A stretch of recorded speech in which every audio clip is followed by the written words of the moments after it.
1953 চন এপ্ৰিল মাহ যোৰহাট চহৰ বহাগ বিহুলৈ বুলি কেইটামান দিনহে বাকী চহৰখন ব্যস্ত হৈ উঠিছে বহাগক আদৰিবলৈ চহৰখনত বহাগে সানিছে উৎসাহৰ ৰং 5 এপ্ৰিল 1953 চন সিদিনা গোটেই চহৰখনৰ লগত বহাগক আদৰিবলৈ ৰৈ থকা নৰেন উজিৰ আৰু কমলা উজিৰৰ বুকুত যেন হেজাৰ ঢোলৰ চেও উঠিল তেওঁলোকৰ সংসাৰলৈ আহিল এজন নতুন আলহী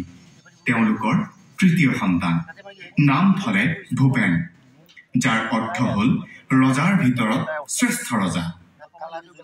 লগৰ সমনীয়াসকলে পখিলা খেলি ফুৰাৰ সময়ত মাত্ৰ 13 বছৰ বয়সত 1968 চনত ভূপেনে হাতত তুলি লৈছিলে স্পেনিছ গিটাৰ সেয়াৰ আৰম্ভণি তাৰ পিছত সেই অকণি ভূপেন হৈ উঠিছিল অসমৰ এক অগ্ৰণী বাদ্যযন্ত্ৰী আৰু উচ্চতৰ মাধ্যমিক শিক্ষা শেষ নহওঁতেই সংগত কৰিছিল সেই সময়ৰ বিখ্যাত সংগীত পৰিচালক জ্যোতি জিতু তপনৰ সংগীত দলৰ লগত 1970 চনত যোৰহাট চৰকাৰী উচ্চতৰ মাধ্যমিক স্কুলৰ পৰা উচ্চতৰ মাধ্যমিক শিক্ষা পূৰ্ণ কৰি তেওঁ উপস্থিত হৈছিল গুৱাহাটী চহৰত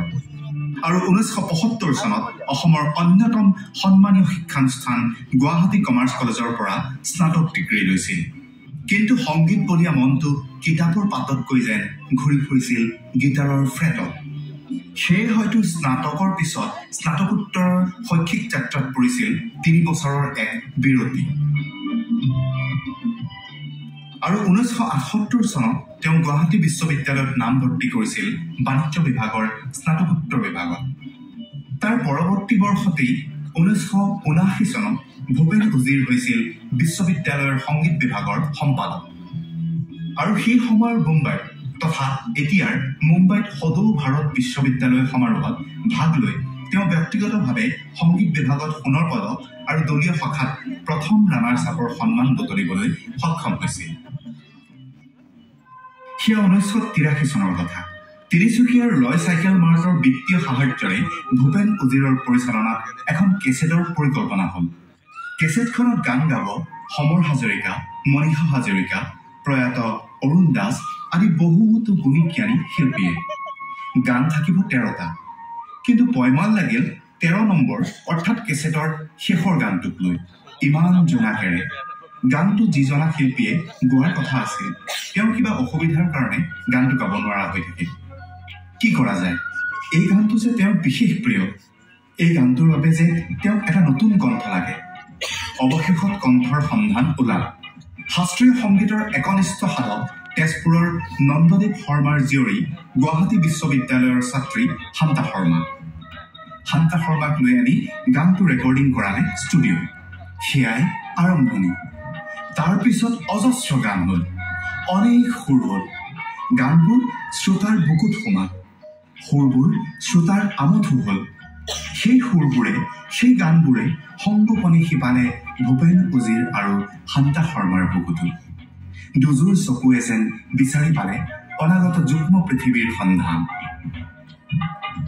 12 জুন 1985 চন ভূপেন উজিৰ আৰু শান্তা শৰ্মাৰ বিবাহ সম্পন্ন হ'ল শান্তা শৰ্মা শান্তা উজিৰ হ'ল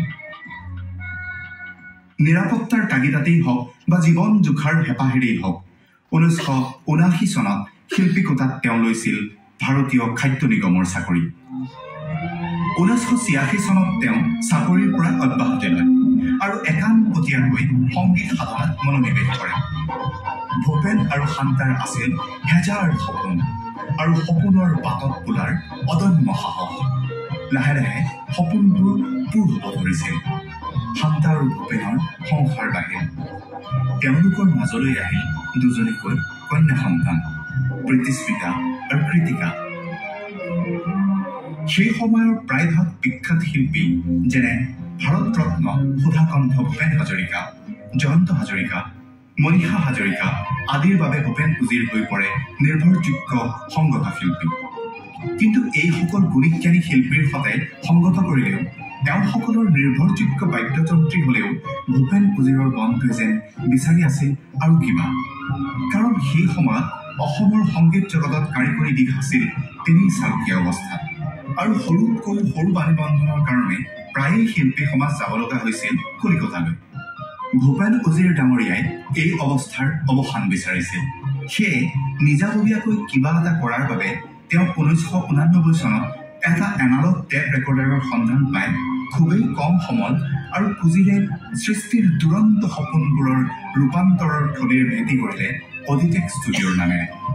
আৰু তাৰ পৰাই শব্দগ্ৰহণকাৰী তথা সংগীত পৰিচালক হিচাপে তেওঁৰ বহুমুখী জীৱনত এক নতুন অধ্যায় যোগ হ'ল।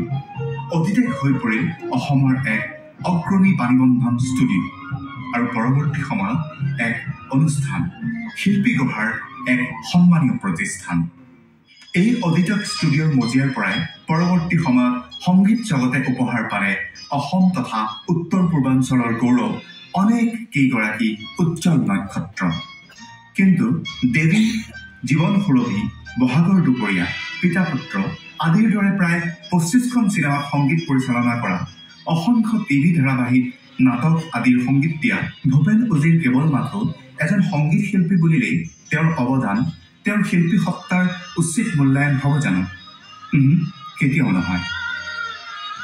ভূপেন উজিৰ কেৱল মাত্ৰ এজন সংগীত শিল্পী নাছিল, তেওঁ আছিল এজন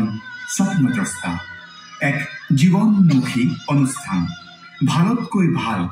উন্নত প্ৰযুক্তি ব্যৱহাৰ কৰি অডিটেকক তেওঁ হয়তো অসমৰ নহয় সমগ্ৰ ভাৰতৰে এক উল্লেখযোগ্য বাণী